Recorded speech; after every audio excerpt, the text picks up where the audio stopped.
Shavuot Tov u'Mevorach, Rabotai. 6e jour aujourd'hui, le mois de Tevet. On a une paracha extraordinaire, ça parle de la vie. Vayechi. Et il y a tout ce qu'il faut dans cette paracha pour rendre plus belle la vie. Pour cela, on va s'attraper chaque jour, en tous les cas cette semaine, dans les bénédictions ou les reproches qu'il a fait Yaakov à ses enfants, car il les a dit, venez, écoutez ce qui va se passer avec vous dans la fin du temps. C'est vrai que Rashi sur place, il explique qu'il voulait raconter, mais il n'a pas pu raconter ce qui va se passer. Mais bien sûr qu'aujourd'hui, tous les grands maîtres, ils nous apprennent que si on prend le reproche ou la reproche de Réhouven, de Shimon, de Yehuda, c'est des messages pour nous, les dernières générations, qui améliorent notre vie. Alors aujourd'hui, on va commencer avec le premier, Réhouven. Et oui, je tiens à vous dire, c'est un message à ne pas rater. Il est énorme et je crois qu'on est loin, je parle de moi en tous les cas, de le vivre. Tout de suite, quand il appelle Réhouven, il le dit Réhouven bechoriat akochi bereshit oni. Je ne sais pas traduire tout en français, ça vous le savez, mon français n'est pas terrible, mais ça veut dire une reproche, Réhouven, tu as tout perdu, tout. Il n'y a aucun roi qui va sortir de toi, tu n'es pas le premier-né, Yehuda, celui qui va venir Mashiach, Yosef, celui qui va gérer. Réhouven, il a perdu tout statut, pour quelle raison? Il y a 48 ans, tu m'as échangé les lits, je devais dormir là, et tu les as mis là-bas, et 48 ans, voilà, tu as fait quelque chose qui n'est pas bon.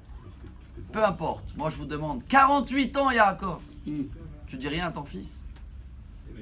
C'est ton fils, il a une reproche. Appelle-le, pourquoi tu attends avec 48 ans?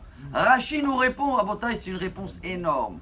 Rashi dit non, Yaakov il avait peur que s'il va le reprocher, il va y aller chez Esav, chez son frère, il quitte la maison. Chez Esav, Réhouven, on parle du premier-né du peuple juif. Alors c'est vrai que Yaakov a pris exemple d'Abraham. Abraham a fait une reproche à son neveu à Lot, et hop, il est parti à Sodome, et après, catastrophe. Vous savez qu'est-ce qu'on apprend de là? Deux choses. C'est un message absolument, je ne vais pas dire que partager, ça c'est une mitzvah en plus, mais appliquer. Un, avec une reproche pour quelqu'un, attends 48 ans, même si c'est ton fils. C'est une mitzvah de la Torah, on parle. Même si tu veux reprocher quelqu'un, regarde bien que tu es nickel et patiente un petit peu parce que peut-être le résultat il sera pas très bon. Vous demandez pourquoi il sera pas très bon. Et là c'est la deuxième façade de voir les choses. Il y a une histoire, on termine avec, on va glisser sur 3 minutes et quelques.